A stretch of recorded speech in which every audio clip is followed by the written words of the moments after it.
ሃይ ጋይስ እንዴት ናችሁ? ይሄንን ቪዲዮ ለምን እንደምቀርጽ አላቅም። ለምን እንደቀረጽኩ እንዳለው አላቅም። ግን ድንገት ካሜራ ከፍቼ መቅረጽ ጀመርኩ። ፊትሽ ስትሉ ፊቴ እየተበላሸ ነው። ለማንኛውም ግን ማለት ነው ከትላንት ጀምሮ ትላንት ወዲያ ኦልሞስት 2 ቀን እና ምንም ጥሩ ስሜት እየተሰማኝ አይደለም። ወላሂ ለአዚም ነው የምላችሁ።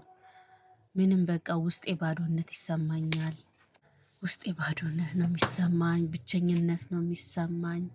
እኔ ብዙ ጊዜ ድብቅ ነኝ ብያችኋለሁ።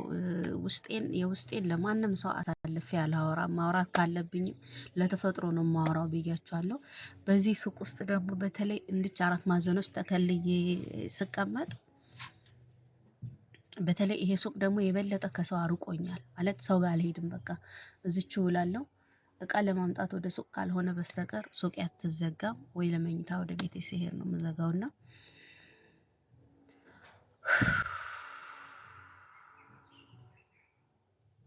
ሰሞኑን የሚሰማኝ ስደት መውጣት። ሂጂ ተሰደጂ፣ ምን ልትሆኚ ነው እዚህ የምትኖሪው? ለማን ብለሽ ነው እንዲህ የምትለፊው? በቃሽ። ለራስሽ ተሰደሽ ሄደሽ እዛው ዘና ብለሽ ኑሪ፣ ለማንም ሳትጨነቂ ሳታስቢ። ይሄ የምትለፊው 15 የምትለቅሚው ለማን ብለሽ ነው? ለአንድ ጎሮሮሽ ነው? በቃ ለምን እንደዚህ የዚህን ያህል ትደክሚያለሽ? ስደት ላይ ሆነሽ በደህና ደሞዝ እየሰራሽ የፈለግሽውን ለራስሽ እያረግሽ ፏ ብለሽ ኑሪ የሚል ነገር ነው ሰሞኑን በጆሮ የሚሰማኝ። ደግሞ አንዱ ነው እዚህ ምድር ላይ ለምን ትኖሪያለሽ? ምን ታደርጊያለሽ? ወይ አላገባሽ፣ ትዳር የለሽ፣ ወይ ልጅ አትወልጂ ነገር በቃ ራስሽን አጥፊ የሚለኝም ድምጽ ይሰማኛል። እውነቴን ነው የምላችሁ። አሁን ይሄን ሳወራላችሁ ራሱ ውስጤ ተጨብጧልና ራስሽንም አጥፊ ይለኛል። አውዝ ቢላ ምን ሸጣን ረጅም እላለሁ።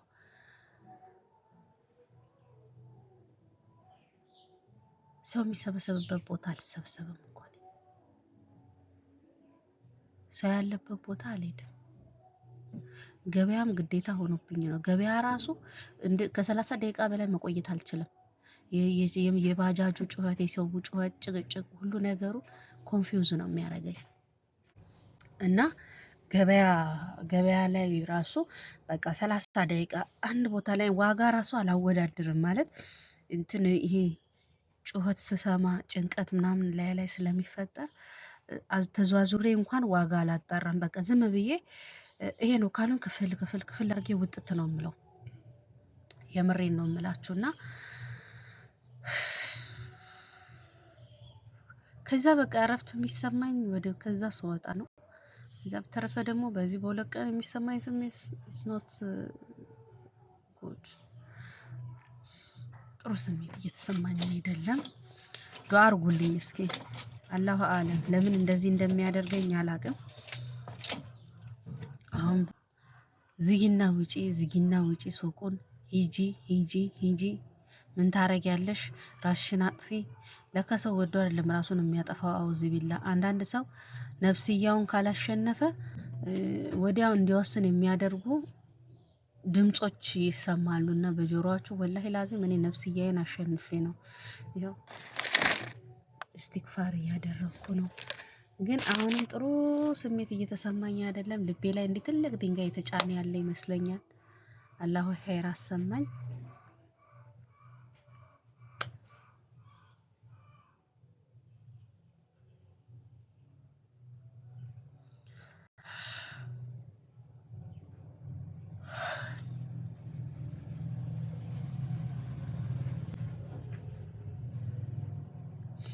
እንደ ሰው 200 ሰው በ10,000 ፎሎ ማስታወቂያ ሲሰራ ኢትዮጵያ ውስጥ እኔ 200,000 ፎሎ ይዤ እንኳን ማስታወቂያ ልሰራ ቲክቶክ ላይ የምለቀው ቪዲዮ ራሱ አይታይም። አካውንቴ በጣም ነው የሞተው። ተውበት አድርጌ መመለስ ፈልጋለሁ። ሸይጣን ይወሰውሰኛል። ረመዳንም እየደረሰ ነው። ደግሞ ዘንድሮ ረመዳንን ብቻዬን እንደምጾም ብቻዬን እንደማፈጥር ሳስብ የባሰ ሌላ ጭንቀት። ማታ ብታምኑም ባታምኑም ማለት ነው እስከ 7 ሰዓት ዝም ብዬ ሃይላንድ ሳጥብ ነው ያደርኩኝ። ወላሂ ነው የምላችሁ። ስተኛ ራሱ ምቾት እየነሳኝ ማለት ነው። አሁን ደግሞ ኩላሊቴን ላመኝ ነው መሰለኝ። በዚህ ጎኔ ስተኛ ኮረት እንደተነጠፈ ነው የሚመስለኝ፣ ይቆረቁረኛል። ማድሪሌሽ እዚህ ኢትዮጵያ ደግሞ ስትሄዱ እንደዚህ እያመመኝ ነው ስትሉ ዝም ብሎ ሌላ ነገር ነው የሚያወሩት፣ ጃርዲያ ባክቴሪያ እያሉ ትክክለኛ በሽታችሁን አያገኙትም። እኔ ደግሞ ውሃ በመጠጣት አልታመም። በጣም ነው ውሃ የምጠጣው፣ በጣም ማለት ነው። በቀን 2 ሊትር ጠጣለሁ። ይሄ አንደኛው ይሄው አሁን እያለቀ ነው። አንደኛው እዚህ ዘንቢል ውስጥ ነው። ረመዳንን በቃ ብቻዬን እንደምጾም ሰው እንደማይመጣ ምን እንደሌለ ሳቅ፣ ከዛ ደግሞ አፍጥር እንዴት እንደምሰራ ሳስብ፣ ረመዳን ገና ነው ግን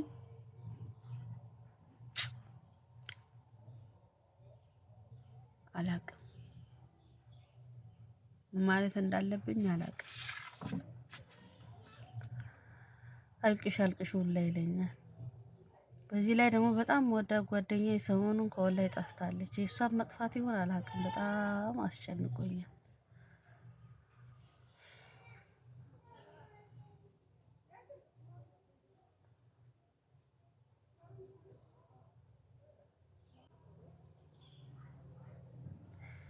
ለምንድን ነው ሰው የሌለሽ? ለምንድን ነው ሰው የመጣው ቤትሽ? ለምንድን ነው እንደዚህ እንዳትሉ።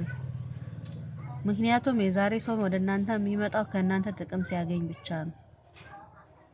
እናንተ ለዛ ሰው ማጠቅሙ መሆኑን ካወቀ ዝር አይልም ወደ እናንተ። ሰሞኑን 3 ቀን ነው 5 ቀን ታይፎይድ እና ታይፈስ ታምሜ ማለት ነው። ታይፎይድ እና ታይፈስ ታምሜ አልተኛውም። ለምን እንዳልተኛው ታውቃላችሁ? በተኛውበት ብቀርስ በር ተዘግቶብኝ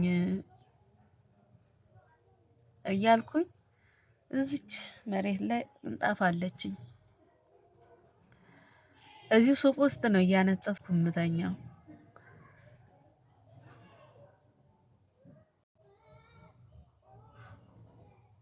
ቲክቶክ ላይቭ ላይ ስጠፋ ነው ብዙ ልጆች ምን ሆነሽ ነው የጠፋሽው ሲሉኝ አሞኝ ነው ያልኳቸው።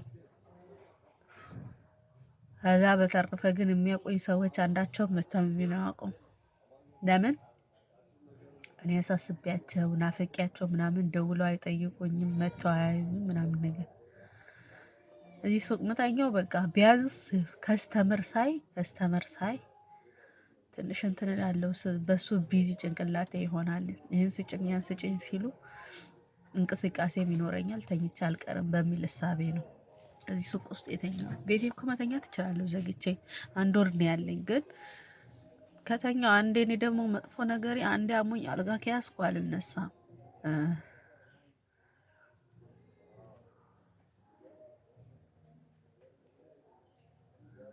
እና ሰው የሚወዳችሁ ቤታችሁ የሚመጣ የሚቀርባችሁ ሲኖራችሁ ስታረጉላችሁ ነው። እናንተ ማታደርጉላችሁ ከሆነ እንደሌላችሁ ካወቁ አይደለም ባዳ ስጋ ይፈልጋችሁ። እንደውም አንዳንዴ ከስጋ ባዳ ይሻላል። ያው ባዳነቱ የታወቀ ነው። ለምንድን ነው ያለቀስኩት? ማልቀስ አልፈለኩም ነበር። ለማንኛውም ይሄ ቪዲዮ እናንተ ጋር መች ለምን እንዴት እንደሚደርስ አላውቅም። ላይክ አርጉ፣ ሼር አርጉ፣ ሰብስክራይብ አርጉ። እወዳችኋለሁ። እናንተ እኮ ናችሁ ጓደኞቼም ቤተሰቦቼም አዳማጮቼም። እኔ እናንተን ባላዳምጥም እናንተ የኔን ስለምታዳምጡ አመሰግናለሁ።